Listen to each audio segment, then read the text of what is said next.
Senhoras e senhores, obrigada por aguardarem. Sejam bem-vindos à audioconferência da BR Malls para a discussão dos resultados referentes ao terceiro trimestre de 2019. Agora, gostaria de passar a palavra ao Sr. Rui Kameyama. Por favor, Sr. Rui Kameyama, pode prosseguir. Bom dia a todos.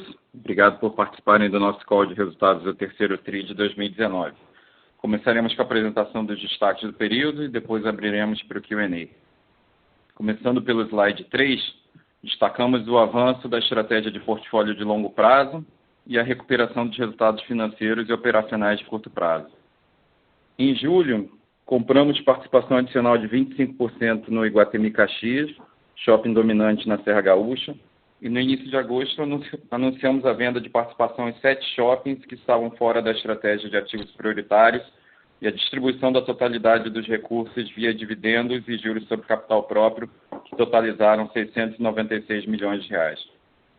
Estes eventos representam passos importantes no nosso objetivo de esculpir o portfólio, possibilitando melhor alocação de capital e liberando tempo e atenção para melhorar os ativos core.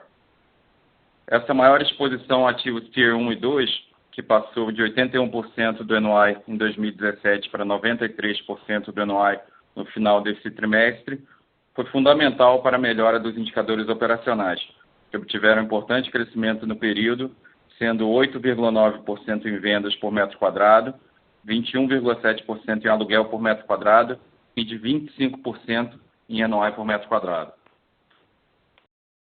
Seguindo para o slide 4, apresentamos outros indicadores operacionais. As vendas totais da companhia, excluindo shoppings vendidos, cresceram 6,6%, totalizando 4,7 bilhões no terceiro TRI, refletindo tanto o melhor desempenho dos lojistas que inauguraram nos últimos 12 meses, quanto as melhores condições de mercado. Já o portfólio core, composto apenas pelos nossos 29 ativos core, apresentou crescimento de vendas de 8%. O crescimento de vendas mesmas lojas, same-store sales, foi de 2,2%. Destacamos o desempenho das âncoras e satélites, que apresentaram um crescimento de 4,4% e 2,8%, respectivamente, impulsionadas pelos segmentos de telefonia, serviços e alimentação. Quando olhamos o indicador por região geográfica, observamos novamente o Centro-Oeste, com um maior crescimento de 5,7%, seguido pela região Norte, de 4%. O Same-Store Rent manteve trajetória de recuperação e registrou nesse trimestre crescimento de 7,6%, uma variação positiva de 4,3% versus o ano passado. Atribuímos essa melhora principalmente pelo desempenho de lojas de vestuário, telefonia e alimentação. O slide 5 ilustra os efeitos das melhores condições de mercado e da consolidação de renovação de mix, que continua apresentando bons resultados. A taxa de ocupação, considerando a média dos shoppings do nosso portfólio core, alcançou 97%, impulsionada principalmente por uma maior demanda de ABL e recuperação de diversos lojistas. Esse resultado representa o maior nível de taxa de ocupação desde o segundo trimestre de 2015. Nesse TRI, registramos inadimplência líquida de 0, o menor patamar do indicador na história da companhia. A inadimplência bruta registrou 4,7%, uma redução de 1,7% quando comparado ao ano passado e o melhor nível desde o quarto TRI de 2014. No trimestre, as despesas com PDD foram de 4 milhões, redução de 59%, patamar comparável ao pré-crise. No slide 6, apresentamos os indicadores financeiros da BR Malls. O NOI do nosso portfólio atingiu 292 milhões no terceiro TRI de 2019, crescimento de 7,5% versus o ano passado e de 11,7% excluindo shoppings vendidos, com destaque para as receitas de aluguel, estacionamento e mall e mídia. A linha de mídia apresentou crescimento de 61% versus o ano passado, excluindo os ativos vendidos, impulsionada principalmente pela estratégia de mídia digital e o aumento de veiculações de anunciantes. Nosso EBITDA ajustado atingiu 247 milhões no trimestre, crescimento de 11% ou 16,8% quando excluímos os shoppings vendidos. No slide seguinte, apresentamos a estrutura de capital da BR Malls. A companhia encerrou o trimestre com uma posição de caixa de aproximadamente 740 milhões, valor menor que o do segundo TRI desse ano, decorrente da aquisição do Shopping Del Rey e Iguatemi Caxias, do pagamento da segunda das 3 parcelas referentes à aquisição de 30% da Alvear, do investimento em recompra de ações e com uma dívida líquida de 2 bilhões de reais. Mesmo diante da variação apresentada, o indicador de dívida líquida sobre EBITDA ajustado encerrou o trimestre em 2,1 vezes. Mantemos nosso compromisso de ter um Fortress Balance Sheet, mantendo nosso nível de alavancagem bastante adequado, um balanço preparado para qualquer tipo de cenário e uma grande eficiência fiscal. Como parte dos nossos esforços de liability management do trimestre, refinanciamos um CRI no valor de 536 milhões, com custo anterior de TR mais 9,3% para TR mais 6,3% no terceiro TRI, podendo chegar a TR mais 5,9% à medida que haja redução da Selic.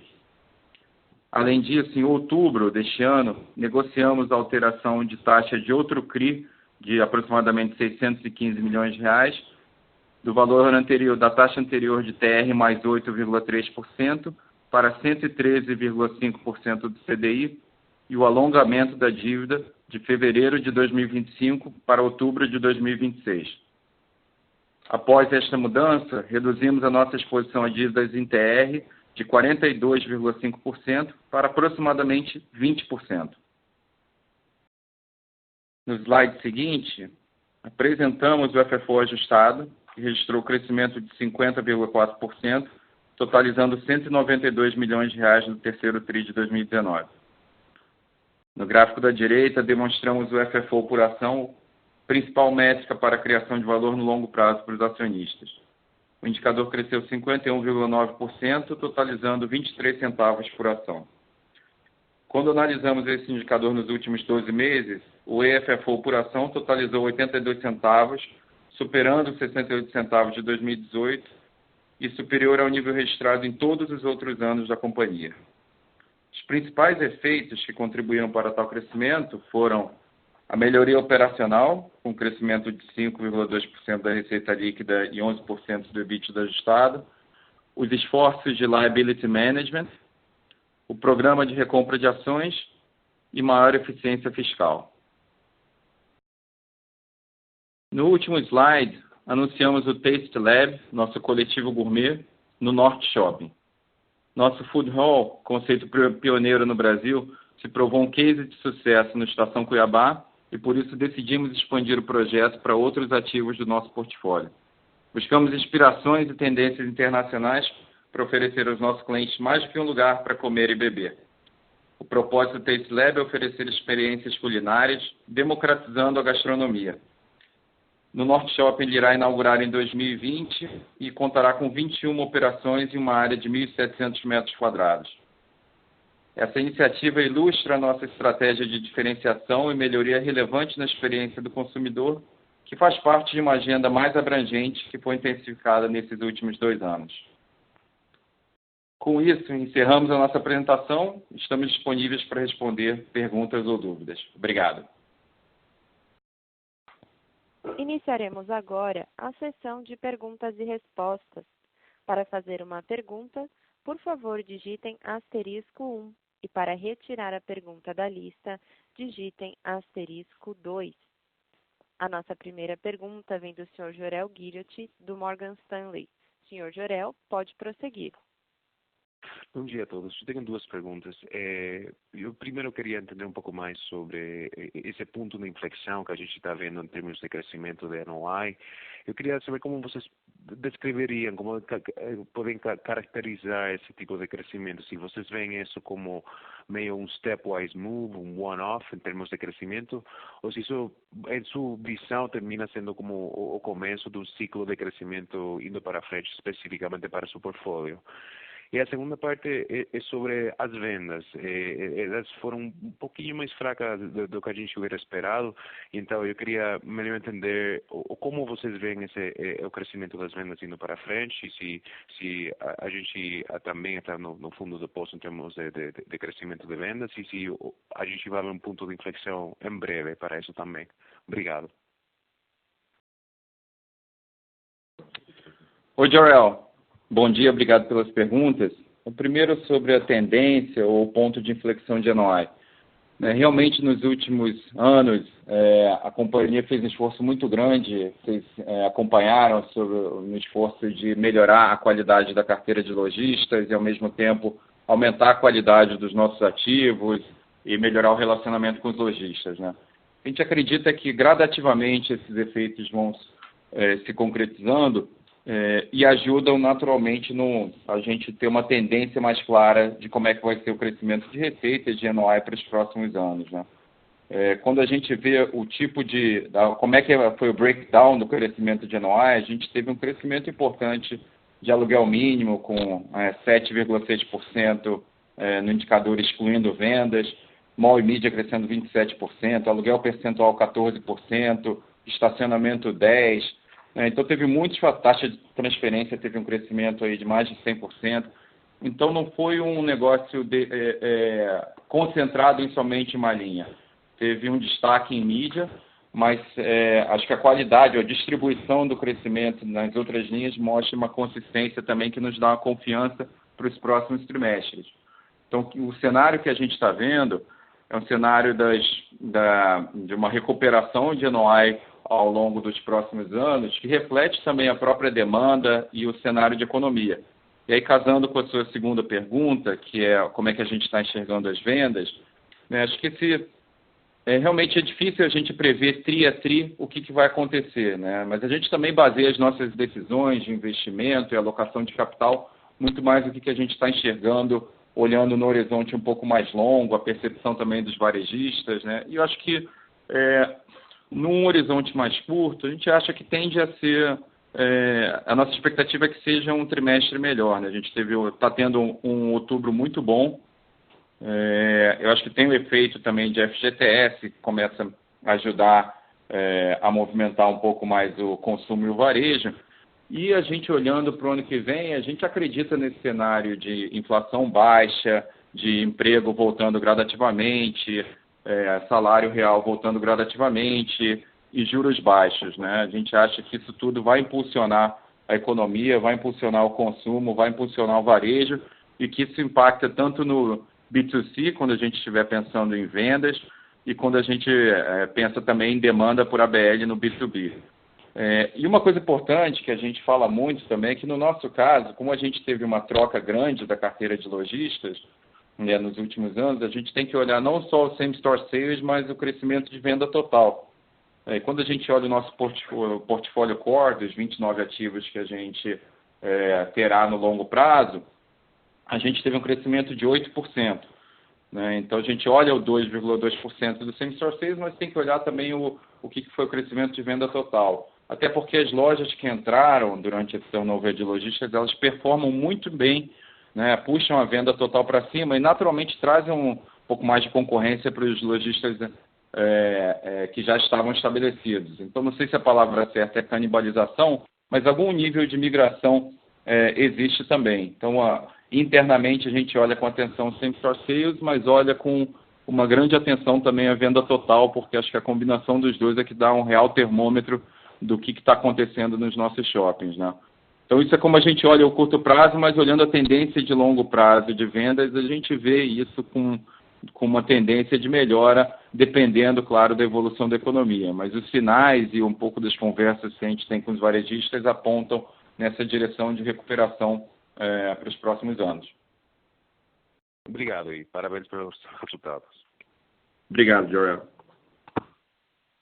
A nossa próxima pergunta vem da senhora Nicole Inui, do Bank of America. Nicole, pode prosseguir. Bom dia e obrigado pelo call. Eu vou fazer duas perguntas. Então, o primeiro, eu fiquei bem impressionado com essa linha de multimídia e principalmente com a parte da mídia. Então, você consegue dar um pouquinho mais detalhes? Onde esse crescimento está vindo? Está vindo mais porque vocês estão colocando mais shoppings dentro do sua estratégia de mídia, ou as empresas estão pagando mais para fazer os anúncios? E também se você consegue dar um pouquinho de visão em termos do rollout daqui para frente nos seus shoppings e nos shoppings do terceiro, de essa estratégia de mídia. E a outra pergunta é sobre o Cascavel. Você consegue só nos atualizar como que está indo a comercialização e se tem mais detalhes de quando você vai abrir esse shopping? Tá bom? Obrigada. Oi, Nicole, bom dia. Obrigado pelas perguntas. Sobre mídia, acho que realmente tem sido, ao longo desse ano, consistentemente uma linha que tem ajudado muito no crescimento da companhia e realmente tem sido um foco nosso grande, porque a gente enxerga uma oportunidade de longo prazo importante no crescimento dela e também acho que a experiência do consumidor é uma boa experiência e terceiro, porque a gente acredita muito que isso é parte do esforço de transformação digital da companhia. Vocês têm acompanhado toda essa discussão, mas quando a gente pensa como numa das frutas baixas da transformação digital, sem dúvida, é da gente usar um efeito de rede e o ganho de escala através dessas propriedades digitais. O esforço de mídia tem sido concentrado nesses últimos trimestres, ou os fatores que ajudaram, tem sido principalmente três, eu diria. O primeiro, então, essa implantação de um circuito digital, que envolve alguns dos nossos shoppings. A gente já tem no terceiro tri desse ano, a gente terminou com 19 shoppings com circuito digital. Comparado com o ano passado, no terceiro tri de 2018, a gente só tinha 8. Então, isso tem ajudado bastante. A gente começou também a prestar esse serviço para alguns terceiros, para alguns shoppings que complementam o circuito. Então, é um modelo de efeito de rede com base alavancando no fato deles serem um circuito digital.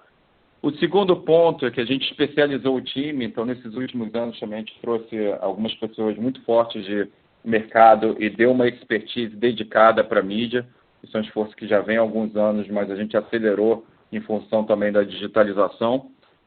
E o terceiro a própria demanda está voltando, né? Então, acho que isso para a gente é um bom termômetro de como é que o mercado enxerga. Lembrando que durante a recessão, o que para a gente é receita de mídia, para os anunciantes são despesas de marketing. Então, todo mundo deu uma segurada grande nos investimentos em mídia ao longo da recessão, e acho que agora, nesse retorno da economia, a gente vê os anunciantes com mais apetite e a gente com um portfólio digitalizado mais preparado e com um time mais especializado em execução. Então, acho que esses são os fatores. É difícil a gente prever o que vai acontecer para frente, mas a gente está se preparando para um cenário focado nesses três drivers, né? Continua melhorando o time, continua digitalizando o circuito, então a gente vai continuar ampliando esse circuito digital e a gente acredita que a demanda vai continuar voltando nos próximos trimestres à medida que a economia recupera e os anunciantes voltam. Acho que tem uma tendência a longo prazo também, né? Quando a gente pensa em mídia e o que está acontecendo com os canais tradicionais de televisão aberta, jornais, revistas, e o que a gente vê é que mídia out of home, principalmente uma mídia que é próxima do momento de decisão de compra, que permite experimentação em muitos casos, né, com stands e ativações. Acho que isso tem muito valor para as marcas e é por isso que a gente está investindo bastante nesse segmento. Sobre a sua segunda pergunta de Cascavel, esse é um projeto que está no radar, a gente continua avançando com a comercialização. A gente não tem uma data específica ainda para a retomada das obras, mas o que a gente está vendo lá é uma região que tem se beneficiado bastante pelo agribusiness, então tem uma demanda interessante lá. Acho que a demanda das âncoras é muito forte, a gente precisa avançar um pouco mais na comercialização das satélites.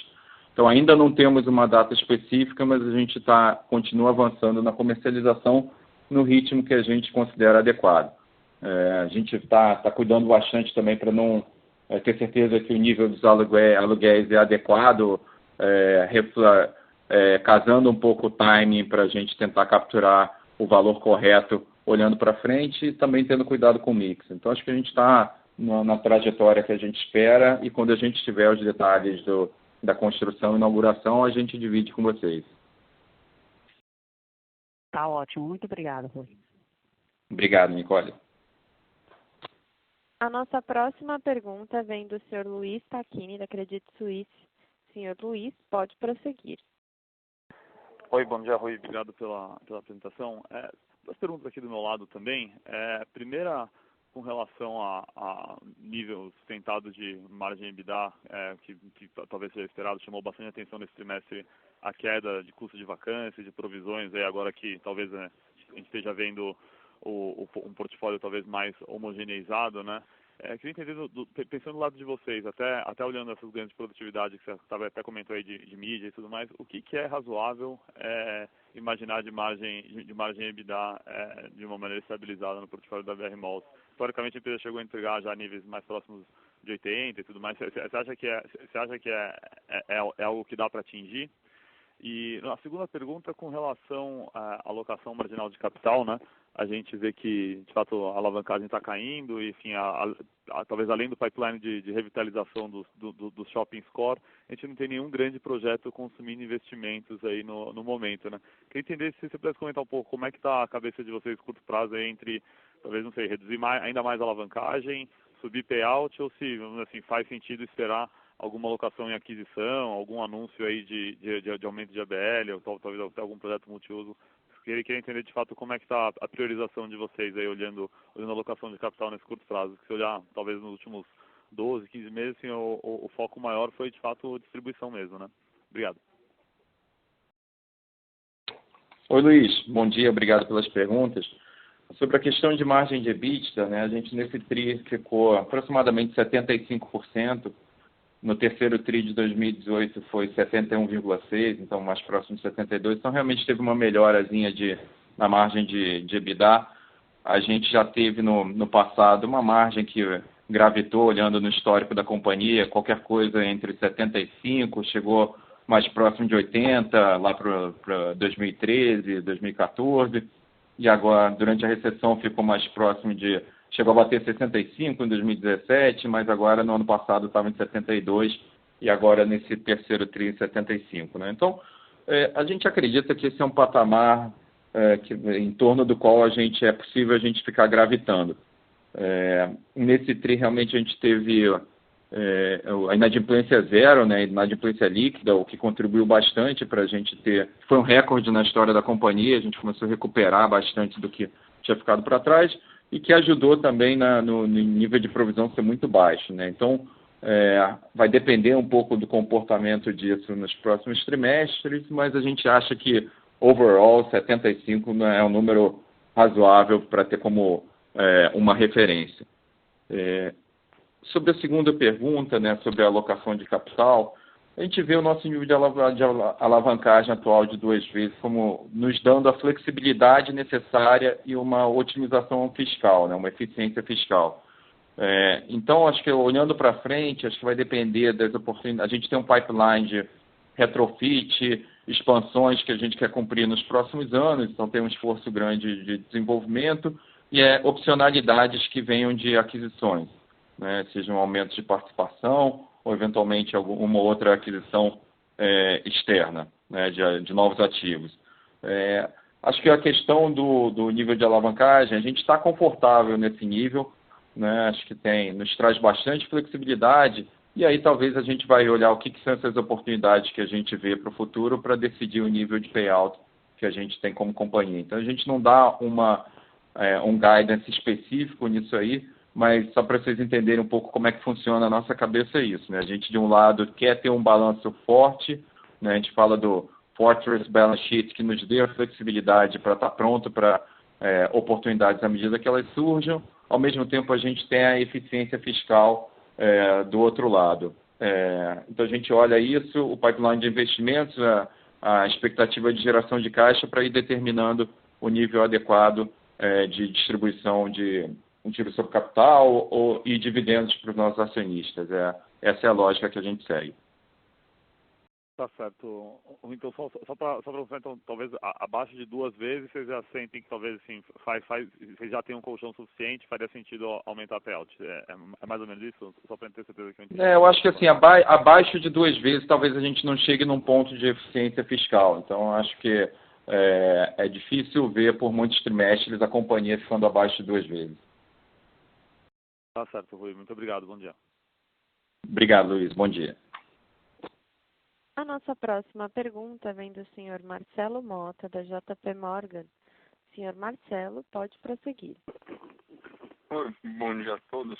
2 perguntas rápidas. Se vocês pudessem também passar aí sobre um update aí sobre como está evoluindo a parceria com o Mercado Livre. Enfim, também deve ter aí talvez um pouco mais de 1 trimestre, mas só para entender um pouco se os retornos estão acima, abaixo do esperado, o que vocês aprenderam, acham que dá para expandir para outras regiões, começou ali no Vila Lobos, e falar também um pouco sobre o Delivery Center também, como é que está indo, a questão dos pedidos, expansão do projeto, enfim, entender um pouco aí como essas iniciativas têm ajudado vendas e como vocês estão vendo o desenvolvimento disso nos próximos trimestres. Obrigado. Oi, Mota. Bom dia, obrigado pelas perguntas. Sobre a questão do Mercado Livre, acho que está sendo um piloto importante, está tendo bastante aprendizado para a gente, e sem dúvida é um negócio que a gente está pegando todos esses, o que está sendo plantado com a intenção de depois replicar no resto do portfólio, não só com o Mercado Livre, mas também com outros marketplaces, O que a gente tem sido alguns dos aprendizados importantes, Acho que primeiro isso funciona. Existe uma demanda, a proposta de valor é muito interessante tanto para o usuário do Mercado Livre, ou seja, para um usuário de e-commerce, quanto para os nossos lojistas e, portanto, para a gente também. Então, a primeira questão isso aí é uma tese que, do ponto de vista do usuário final, existe o valor ou não existe o valor? E pelos feedbacks, pelos ratings, a gente vê que existe um valor percebido muito grande, que nos deixa bastante atentos e enxergando essa oportunidade para ser escalada a longo prazo. Depois tem a questão dos segmentos. A gente viu que alguns segmentos performam significativamente melhores do que outros. E acho que isso tem a ver com o hábito do consumo, do consumidor, de comprar determinados segmentos online. Por exemplo, a parte de suplementos, vitaminas, esse negócio nos surpreendeu positivamente. E, ao mesmo tempo, tem outros que são mais difíceis. Por exemplo, lingerie, que é mais difícil para o consumidor online fazer a escolha, seja pelo tipo de listing que aparece, seja pela questão da especificidade do produto. Esse é um que é mais desafiador, como é que a venda online vai acontecer. Então, o que a gente tem percebido existe na hora da gente mesmo priorizar os esforços e que tipo de segmentos a gente vai concentrar os esforços de informação e de divulgação, existe uma curva ABC que está sendo importante para o nosso aprendizado. E o terceiro fator, que acho que aí tem a ver também com a história começa a casar com uma das prioridades da Delivery Center, é o desafio da gente subir estoque.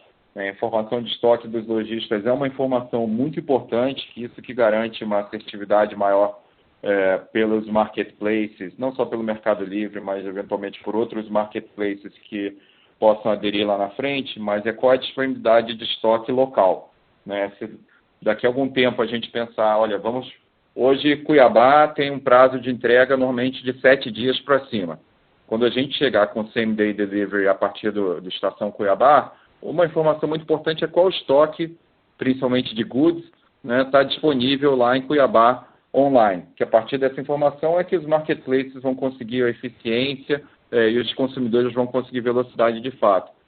E para isso está sendo feito um esforço grande, e a Delivery Center e a própria Lynx divulgaram ao mercado uma parceria feita aqui nesse terceiro TRI, na qual a Lynx está fazendo junto com a Delivery Center uma associação para fazer uma série de rollouts de integração de estoque da Lynx OMS, que é o sistema deles de Omnichannel.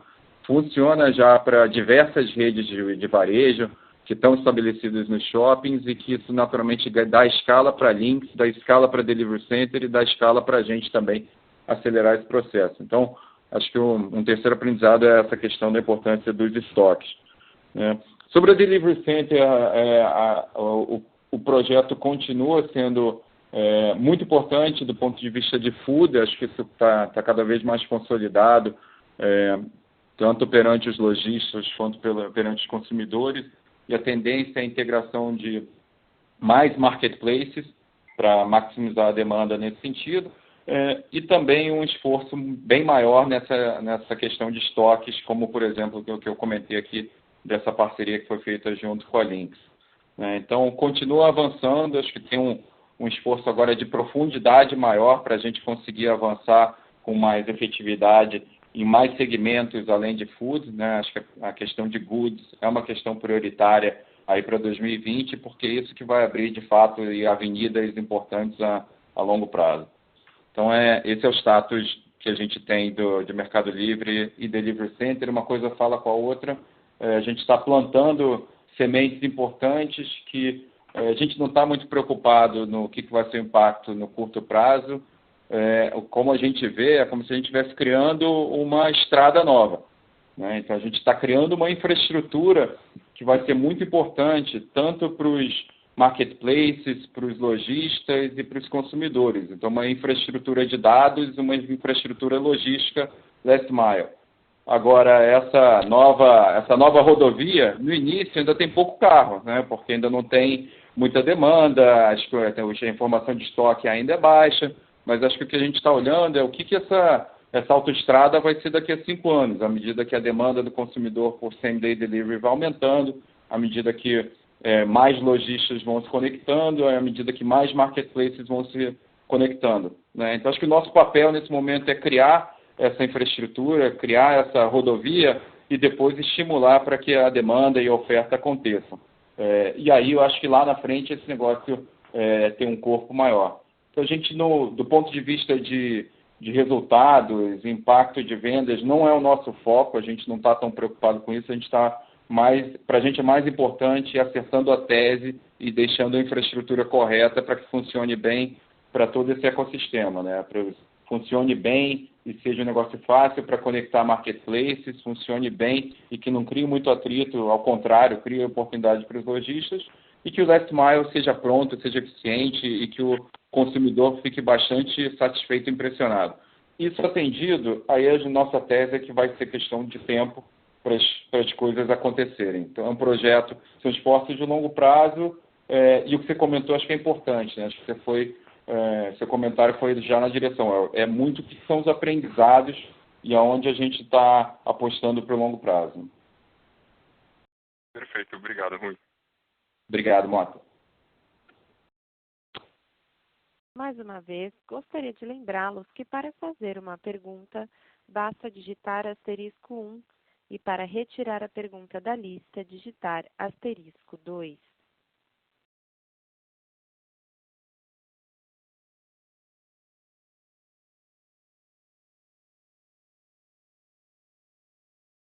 Não havendo mais perguntas, retornamos a palavra aos palestrantes para as considerações finais. Obrigado a todos por participar do nosso call de resultados. Eu, o Fred, o Derek e todo o time de RI continuamos disponíveis para eventuais esclarecimentos. Bom dia a todos. A audioconferência da BR Malls está encerrada. Agradecemos a participação de todos e tenham um bom dia.